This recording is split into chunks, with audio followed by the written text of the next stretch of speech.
The following is a member of the Burke Reviews podcast family.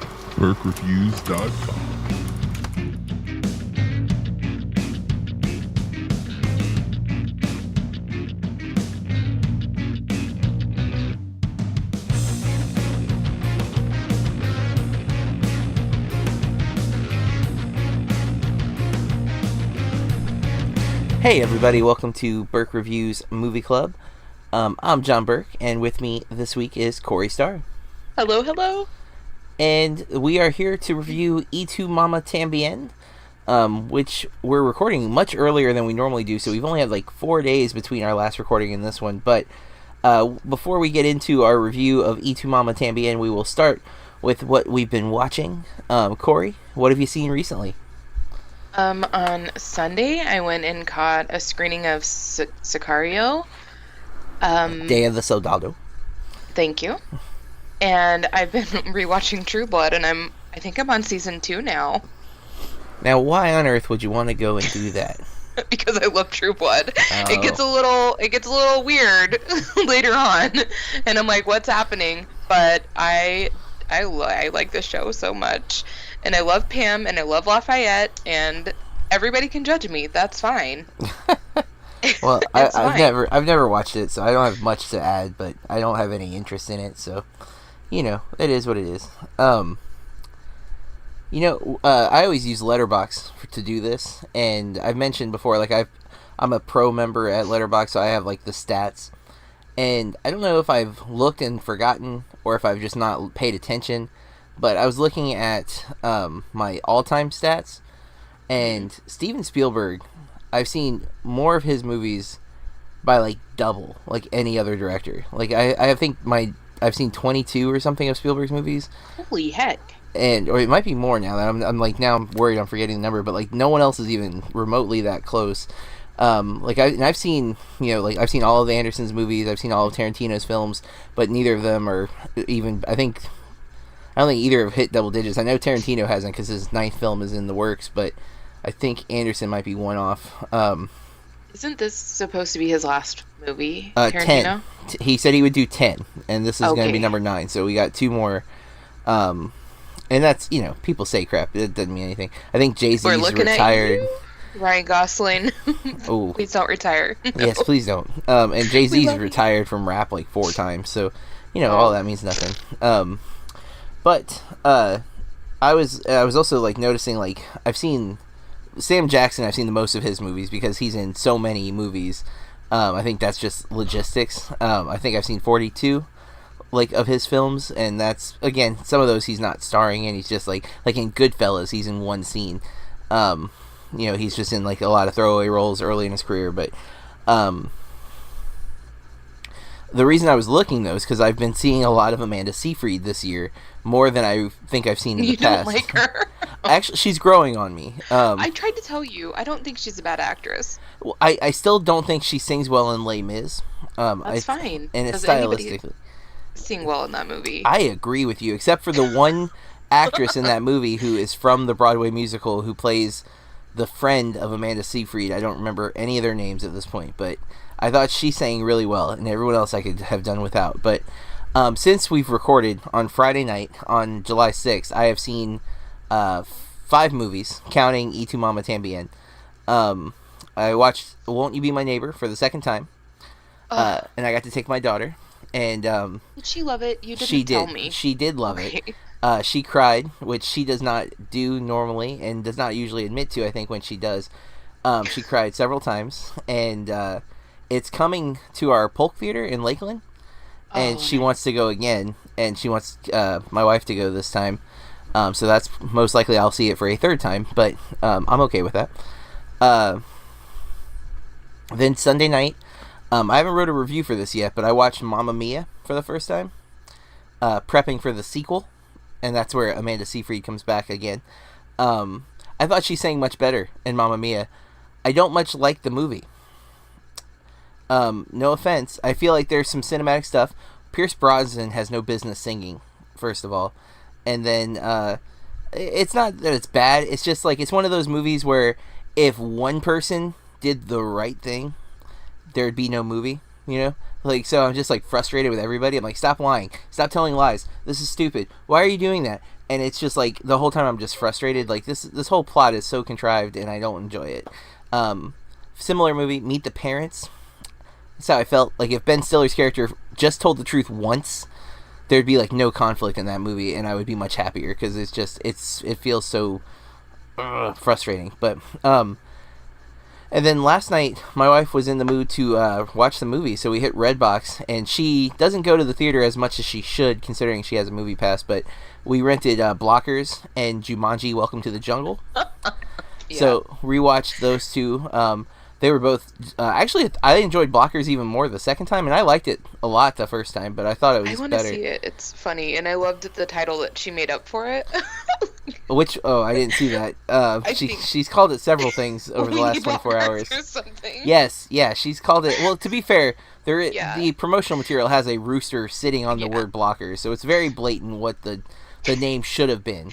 And she was calling it all sorts of different things yesterday. I'm like, it's just called Blockers. Every time she'd say something, I'm like, it's just Blockers. It's just Blockers. Please, it's the name of the movie. And then Jumanji, Welcome to the Jungle, I was pleasantly surprised when I saw it in the theater. And I was just as surprised. I actually was even more impressed because there's a few things that the movie does that I think it doesn't have a right to do because it's so blatantly silly and it's a video game. It really is a video game movie, better than any other video game movie that has been made. But it does some stuff with character that I was a little bit impressed with, and even like there's moments where it feels like, oh, this is just what a Deus Ex Machina type situation, but they had set it up early in the film so it wasn't. Like they already established the rules of the world and they really abide by those rules really, really well. I'm ultimately impressed with a film that I thought shouldn't have been made when I first heard it was being announced. I was like, oh god, not a Jumanji sequel.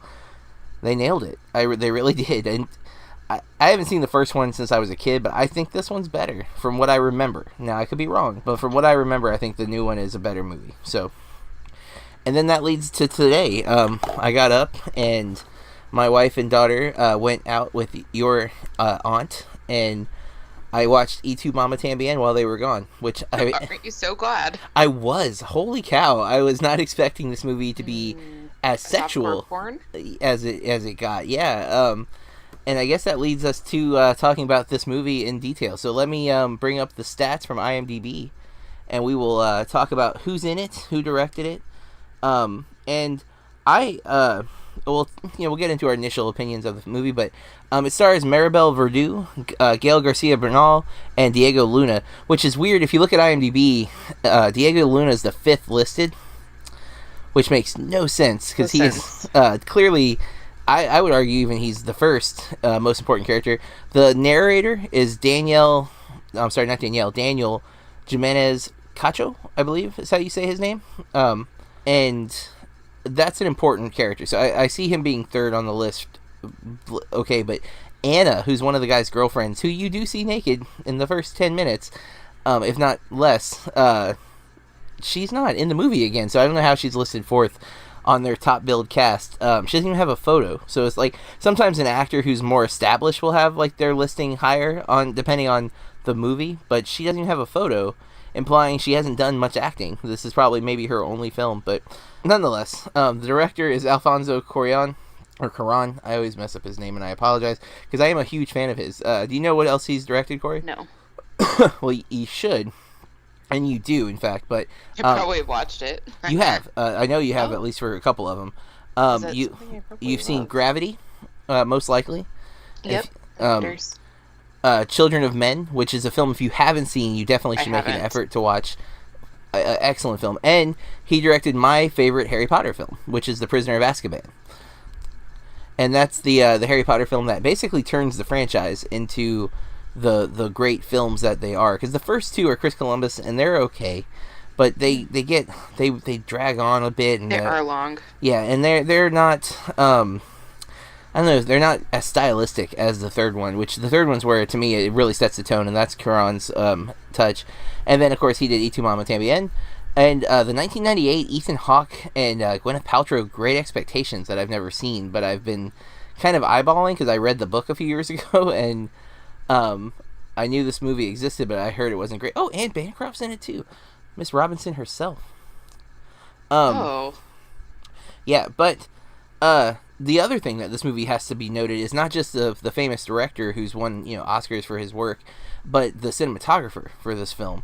Because the cinematographer for this movie has actually also worked with Cuarón in several of his other films, including Gravity and Children of Men, and won an Oscar for both. Emmanuel Lubezki, who is one of the most awarded cinematographers in the business, and also did Birdman and the Revenant. He's known for his long takes. That's one of his specialties, which there is one or two in this film, but not as blatant as he gets later on. The premise of the movie: in Mexico, two teenage boys and an attractive older woman embark on a road trip and learn a thing or two about life, friendship, sex, and each other. And it's a coming-of-age story, but it's more than that. And that's Cuarón and his brother Carlos co-wrote the screenplay, and I'm assuming it's his brother. I made a big leap there. They could be cousins or something else. But I read an interesting fact that Gael García Bernal and Diego Luna were friends for a long time before this, and were specifically chosen because of their friendship, because they wanted the chemistry to be really natural and organic with the two boys, and so that's why they were cast. And I mean, both have gone on to have pretty solid careers since then. And you might have recognized Maribel Verdú from Pan's Labyrinth. She's Mercedes in that movie.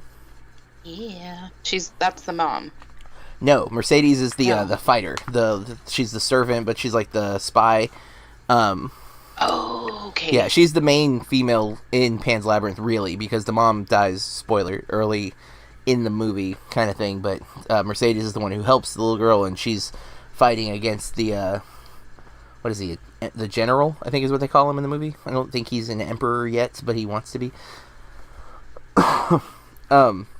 Well, Corey, you called this movie Tu Mamá También softcore porn. Yet you're watching vampire softcore porn. I feel like there's so much more to it than that, and it's not like, I don't know. I don't feel like we went 10 minutes in this movie. Oh man, I have so much to say. Well, let's give a general idea before we get into spoilers. So, did you like the film? No. Okay, well, I'm hoping I can convince you otherwise by the end of this, because there's a lot to love about this film, in fact. I did read a few articles afterwards. I found things that I wasn't looking for. Like, I went looking for one specific kind of explanation, and I found interpretations that I wasn't looking for that I thought were really interesting. I don't know if you noticed, there was a lot of political commentary kind of underlaying everything that was happening.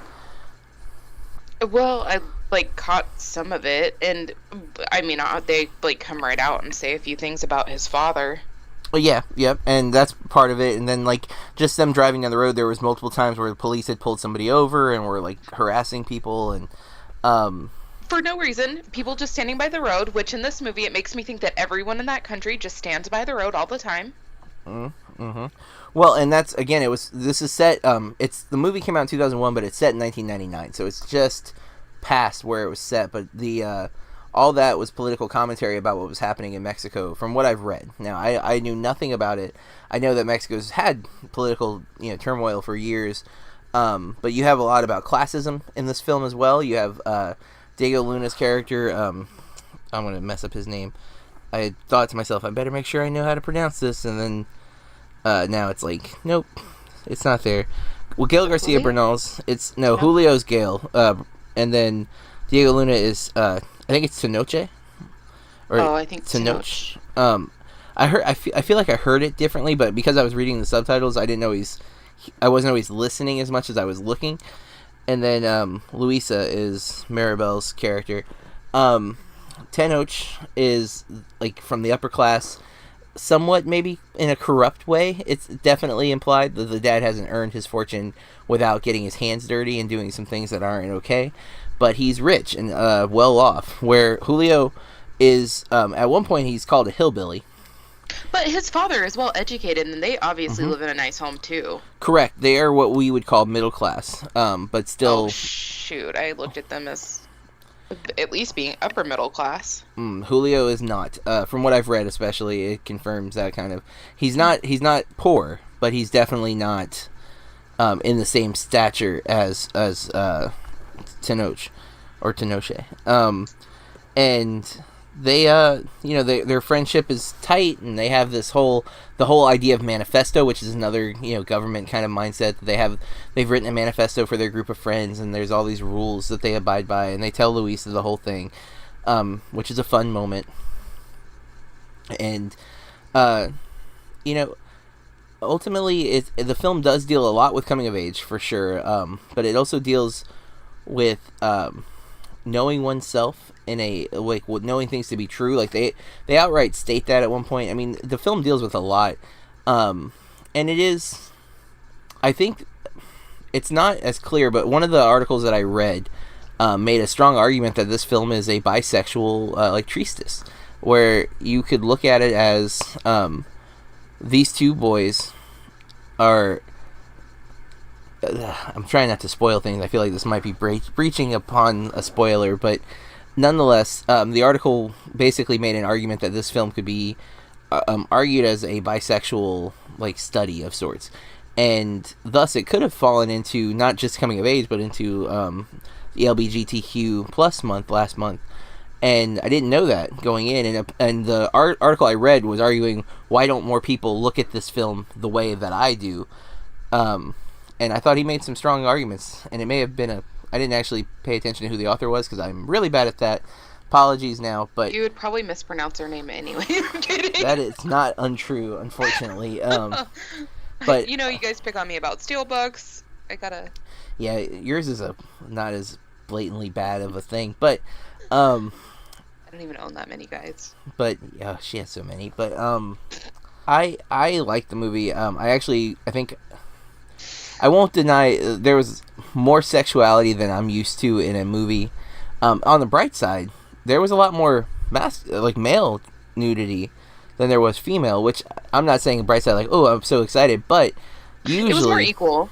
That's not ever the case. I would argue there's a lot more penis in this movie than there are boobs. Oh, I mean in general, when you're looking at nudity in films or television, True Blood, it's more you see more women naked or topless or completely their butts and than men, but that's what I was saying is it was way more equal in this movie.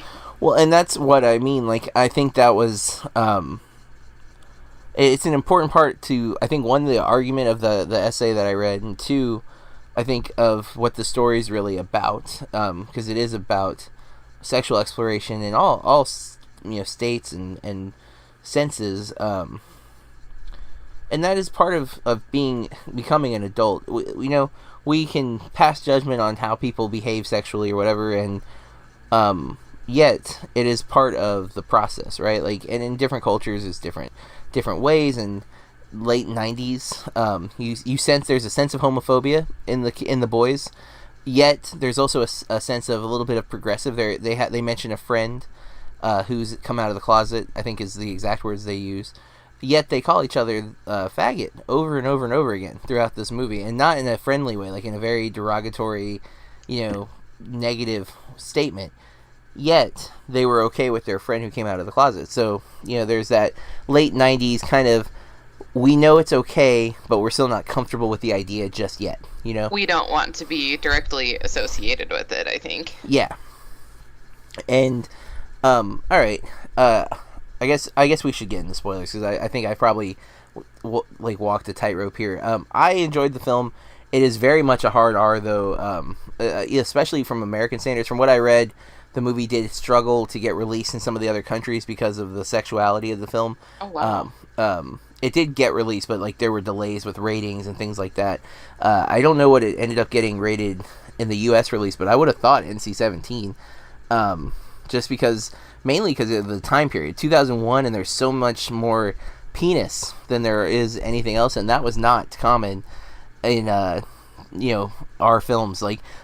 Topless woman, sure, completely naked dude not very often. So I would have been. And again, some of the way the sex scenes are shot are very like handheld camera right in there with the people having sex. It's very, very real. Voyeuristic. Yeah, it is. And so I wouldn't have been surprised if this did have NC-17. I did not confirm that, but it's definitely a hard R. It is on Netflix. So if you missed this and you want to catch it, you can go there and watch it. But from this point forward, Corey. Guys, spoiler warning. If you want to go check out the movie, you can. Otherwise, full steam ahead. We will be talking about this movie in great detail. So what didn't you like? So first of all, I think we need to talk about... I hated the narration. I thought it was very distracting and out of place. I hated the long silence before and after. Mm-hmm. Like, I don't need you to get my attention. Like, it's all subtitled. Which, I mean, if you are fluent in Spanish, then maybe, you know what I mean? I don't know. It was awkward. Mm-hmm. Yeah, I thought the way the narration was done was different for sure. I wrote in my notes when it first started, like after the third or fourth time, narration is intrusive, audio cuts out for it, which I thought was unusual because it like would really cut out. And like you said, there was almost like a before and after. And the first time that it happened, I was like, I thought that the sound was messed up. Yeah, I thought that. I think a few times throughout the film, I'd be like, wait, what's going on? Oh, okay, we're getting more narration. But the narration was an interesting choice. I don't know that I like it. It did what I can't remember exactly. Another article I read talked about it, and I think it adds to the political story that's being told. They're definitely giving us information that they wouldn't have been able to naturally, Mm-hmm. I feel like, in the story. And in some ways it reminds me of Amelie, because Amelie has that narration too. I just think Amelie is so awesome. It is. No, well, I think this movie is awesome too. I think this movie feels much more independent. Amelie is very polished and gorgeous, and the production value is really high.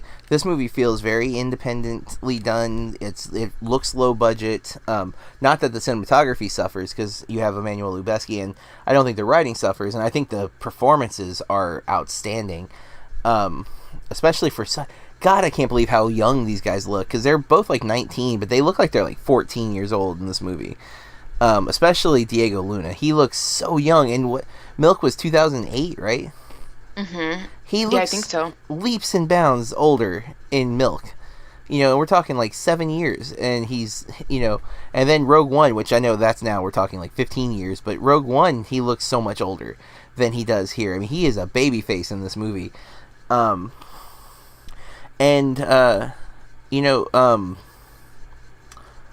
think the narration has problems, but I do think the information that it conveys adds to that side story that the movie's talking about. And it's not even necessarily... I couldn't figure out, like, commentary, and that's what I went looking for. I wanted to know, like, what was Alfonso trying to say about the time period. Like, was he upset about it? Was he trying to let us know? And I kept waiting for that political thing to really come into the movie more. Like to have some big conflict at the end with the politician thing, or them to get stopped by the police, or something like that. And that doesn't happen because it's not that story. That's just in the world that they're in. But the main story, the story of the two boys and the bisexuality that they seem to be exhibiting and yet afraid to face is blatant. Love when they get into the argument and she's like, or you could just do each other. Screw each other. That's what you really want. And then I can't. Yeah, she outright says it, and then when later on when they get super drunk, like they're drinking shots of tequila and drinking beer on top of it, and they end up going back to the room and having a threesome, the two guys kiss. And it's a very passionate kiss. It doesn't look like a kiss of, like, hey, let's see what happens. It looks more like, hey, we've been wanting to do this for a long time, but we've been afraid to. And then the next morning, there's almost like you can see like a revulsion between the two of them where they're both ready to go home, like right now. Like, no breakfast, let's just go. even when they like wake up and he like one of them has their head on the other person's like arm barely, they're like, Yeah, very all of a sudden homophobic, and we learn quickly that their friendship dissolves from this. They don't see each other for like a year, and when they do see each other again, it's to talk about Luisa, and then they were told by the narrator that they never see each other again. That's the end of their friendship. And so the article that I read, which I should probably try to look up, so I can give credit to the person who wrote it, but basically made like that. There was a comment about truth in their manifesto that, or one of them says you can't find the truth. It's that glorious thing you look for, but you can't find. Luisa finds her truth, but the boys don't. They see it. It's right there in front of them, but they deny it. I don't know. I feel like what we end up finding out about her, that I feel like there would, I don't know. I've obviously never been in that situation, but I mean, I feel like there aren't a lot of consequences at that point. You know what I mean? Like, why not just do what you want to do? Well, I'm going to one, Andy Herrera, you were right, I'm not going to be able to pronounce this, Herrera from... Herrera? Her with the H. So not Ferreira. Yeah, I said Herrera. Oh, probably. Andy Herrera wrote for Medium.com. The article is called Tu Mamá También is totally about bisexuality. Why does no one ever talk about this? And writes a very compelling argument, especially given the film I think is correct. But, I mean, I enjoyed a lot of this movie. I mean, there's some really funny parts. I believed the drama between them. I love how the name of the film comes to be, like, kind of explained. Did you catch that? Mm-mm. Julio confesses to, man, I wish I could get this name better, Tenoch, that he slept with his mother, and the words are, I think he says, "Y tu mamá también," like, because he throws it out there, like, just kind of, I also slept with your mother, like, boom, there it is. And they're so drunk at that point, he just laughs it off. But that was like they both confessed to sleeping with each other's girlfriends more than once, and then they can, you know, I mean, they're shitty friends. I feel like it was bound to end anyways. That's true. That's part of that facing the truth, though, right? Like, yeah. They thought they knew each other. They thought they had this manifesto, and that they were gonna abide by all these rules. But no, they're kids, and they think with their penises, right? Like, that seems to be their driving force from the beginning. Sorry, John, but I'm so glad I'm not a man. Hey, okay. I don't think all men act like that, and I also don't think I don't think adult males. Well, I know there are some who do, but I think adult. Or that some women don't. True. Yeah, that's a valid. I mean, I was kind of floored at how open all of them were with their sexuality, like in conversation. You know. Like, I felt like it was so awkward. It was just, I don't know. I felt like so much of this movie was so awkward. See, I would have normally felt that way, but because they were so natural with it, I kind of, I don't know. I had a few, like, one, I'm wondering if that's an American cultural thing, because we are very hidden about our sexuality in America. Like, it seems to be the one thing that we try to repress all the time. You know, we're quick to judge when people, like, a woman wears short shorts, so she's clearly a slut. Or think of the victim shaming that happens. You know, what were you wearing is a common question that a rape victim is asked. Like, that should have anything to do with why they were raped, you know? Like, or, you know, what were you drinking? Like, again, not relevant. And yet, that's what our country has seemed to be the standard. Now, to be fair, I don't know how other countries handle rape victims, but I know that we have a huge problem here, and that the Me Too movement has finally happened as a result of how we handle that, you know? And that, I think, is a vision of our deeper problem, is that we are a country full of people who repress sexuality, and it seems to then come out in dark and twisted ways, right? Like, that's where I think you see all these people in power who are doing just these awful things. I don't know. I don't feel like you can really equate those. I definitely think you can equate those. I mean, I'm not saying that everyone does it, but I think we're in a country where sexuality is supposed to be a secret. It's something that happens in the bedroom, and you see it. I mean, look at how we treat film in America. American film, boobs, but boobs automatically hit an R rating where, violence, excessive violence, takes a lot before it hits the R rating. We're okay with people getting shot and killed in a movie, but we don't want to see anyone naked, or it's rated R. And that's the whole reason I'm talking about all of that is I kind of took the conversation as maybe it's a cultural difference, that sexuality is not, I felt like she's married. Mm-hmm. Her marriage is okay. You're beautiful and you're married to a goob. I mean, true. And you know that he's been doing this to you for a long time, and you put up with it. Like, and why? She admits, well, she's had nothing, right? Like look at death has tortured her. Her first love, who she seemed like she was madly in love with, we're told he died in an accident. I wasn't expecting him to be that young. Her boyfriend, the 17-year-old? Yeah. I expected her to be that age, but I expected him to be, like, a little bit older. Well, and then her mother died, her aunt died, like, everybody around her died, so she finally had something stable. I think she was just hoping that it would be okay, or maybe she was so used to just losing everything that she was like, you know what? I'm just happy he's not leaving me, Like, I finally have something, and it's her death that makes her, leave. It's not even that he's cheated. It's that she's like, you know what? There's nothing worth, like, me waiting for. I'm gonna die now, so I'm gonna go just experience as much as I can before it's over. And I think she's crying. I think she's mourning her own loss when she's crying. But I also think she's maybe, like, regretful. Like, that I've been waiting for so long, and now look where I have nothing left. This is all I'm going to have. And so there's, like, regret there, I think, too. And when we find out that she just wanted to travel. Mm-hmm. Yeah, and I felt for her character tremendously. And she knew that the boys had a crush on her, I think, just the way they were at that party, the wedding or whatever it was. They were, like, almost on top of her. Like, yeah. And, so she definitely knew that they were interested in her.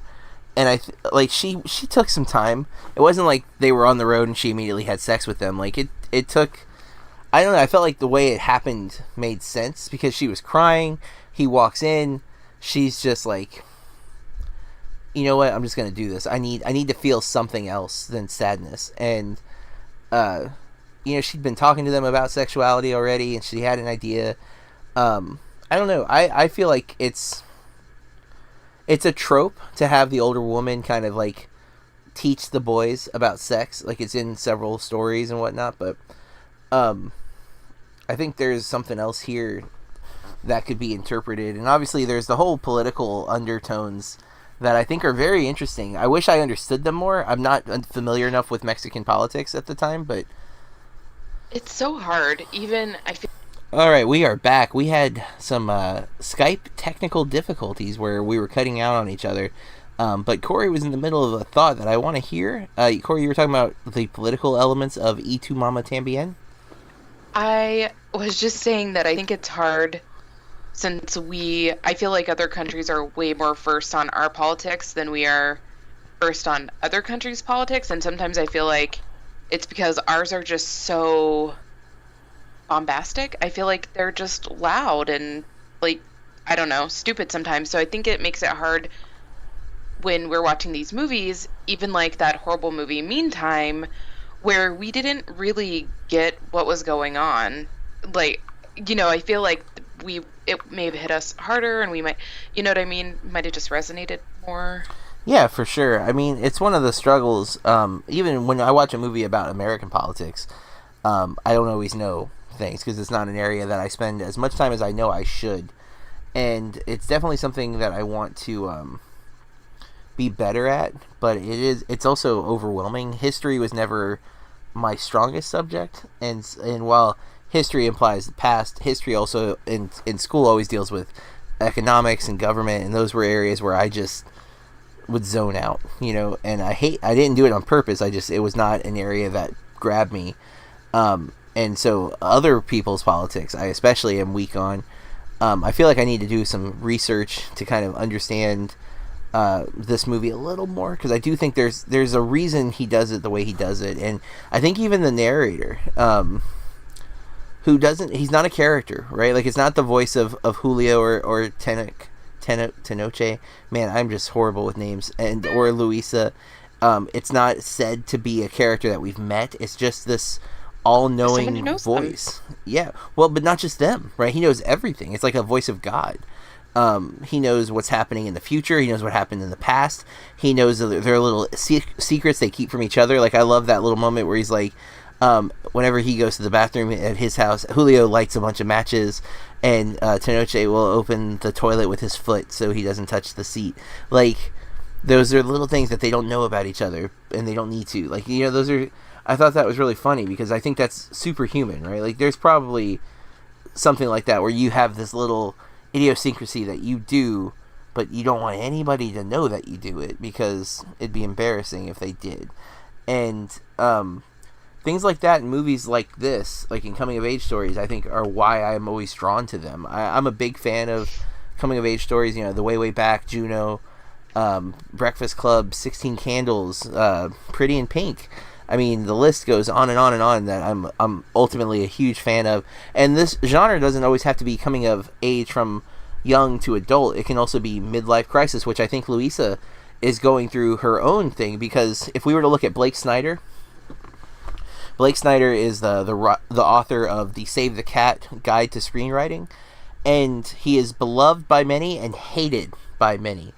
Some people think what he did by bringing out this formula to writing a screenplay hurt Hollywood, that so many people are writing these formulaic screenplays as a result of his writing. Other people think all he did was point out what was already happening, and it just allows us to be more clean cut and write a script that flows rather than one that is convoluted and garbage. And of course there's other people who have done screenplays, formatting and guides, but I've studied Blake a lot, and one of his archetypes is the rite of passage story, which is another name for the coming of age story. But one of the rite of passages is a death passage, where a character has to come to terms with death, and that's Luisa's story in this movie, is her coming to terms with her own mortality, realizing that she's wasted her life to some degree, partly because she was content to just have somebody, and so she stayed complacent. And I think that, then you have the kids who are dealing with reality. Like, Tenoch wants to be a writer. His cousin's a writer. He tells him, it's more than just school and blah, blah, blah. But he has that threat from his dad that if he doesn't go economics, he'll be cut off, essentially, from the family. And then when they meet up later, he tells Julio that he's going to school for economics. So he caved. He didn't follow his dreams. He didn't learn the lesson. And I don't know. I think a lot of that I find really compelling. I mean, it doesn't end on the happiest of notes, but I'm okay with that. It totally just again. Yeah, you're cutting off. I hear now. So I've been talking for a long time without you speaking, and I'm not sure now if that's because you couldn't speak or if you were just being polite. Also awkward. I'm just awkward too. I feel like you need to definitely bring that into the equation. Like, sometimes actually all the time I'm not good with words. You said you were like talking about the classism, and I think that is interesting, because I still feel like Julio's family, I don't know, especially when we're like driving through these small towns with them and we see, other people and how they live, that I still feel like his family is pretty wealthy. And then she's talking about how she's a dental technician and she just needed to have a job quickly where she made money, and she got this certificate in 4 months because she was 16, and that like her husband's friends like tried to bring her into conversations that she doesn't really want to be a part of, and it's really just feeling like they're judging her, and she says that she doesn't really have any say on those things. I mean, but can't you relate to that? Like, that's something that I feel like sometimes I sit and, like, I'll get invited to these different meetings for work or something, and these people are talking about politics, or they're talking about, you know, like wine tasting, and I'm over here like, have you seen this movie? I've seen this movie. Or I really like burgers. Yeah. I can't remember. remember who that football player is that said that in that stupid, I want to say it's the Nutrisystem. Oh. He's like, and you get to eat burgers. So I just call burgers now. Oh, wow. I've never heard that. That's hilarious. I can't remember which football player it is, but that's where that's coming from. I know, and I feel like I often feel uneducated around people, or not able to articulate what I want to say. So no, I totally understand, but I do feel like in those situations that they might have just been judging her, not really wanting her to be a part of the conversation. Yeah, and she stayed through all of that, right? Like, again, she was, I think, so happy to have someone to call family, that she was, she even mentions, it's really quickly shown how controlling his mother is, her husband's, like, her mother-in-law, because, like, when he gets the wine on his suit, she's like, come on, we'll get you a new coat, you can't meet the president, like, he's a grown man. And Louise is trying to fix it with salt, which apparently salt works great, guys. On taking out all kinds of, I'm learning all these things from one of my coworkers. And chalk. You get some oil or something on your shirt, you go use some white chalk. So there you go. But yeah, totally. And I forget what else she says about her. And then, oh, your mother brought some of the mousse that you really like. I don't know. And yet she's letting that happen again, because I think she's just happy to be a part of something until the reality sets in that, like, hey, you're gonna die, and this is what you have. You have people that you don't really like. You're around people that you don't care for, all because you were just looking to have that void filled, but that didn't fill the void. It just created a different one. It's a different emptiness, and I mean, powerful. I think it says a lot about her as a person too, that she calls him and is still trying to help him. Okay, folks, sorry about the technical stuff. We had issues. We're gonna have to try something different next week, but for now we are just gonna wrap up. I really liked the film. I give Tu Mamá También, I'm gonna lean towards must see, although it's definitely got some adult content, so if you're not comfortable with that sexuality, that out on display, you're gonna want to pull that back to not quite golden. Really good movie. I think there's a lot to be interpreted, stuff that I want to explore now to make sure I totally get what was happening in the film and that I understand. Corey, on the other hand, said it was like pulling teeth to get through, didn't really enjoy it, and it went with not a total waste of time, and maybe leaning towards decent watch, so on the up end of that. So not her favorite. I really liked it. I think there's some really great performances, and I think there's a lot to explore in this film, and I'm always a fan of that, where a film makes you think and keep thinking about it afterwards. If you have any thoughts on the film, you can email us at contact@burkreviews.com. You can hit us up on social media. I'm at Burk Reviews, and Corey is at Corey R Star, 2 R's on the end. That's on Twitter, Instagram, and you can follow me on Letterboxd, not so much with Corey.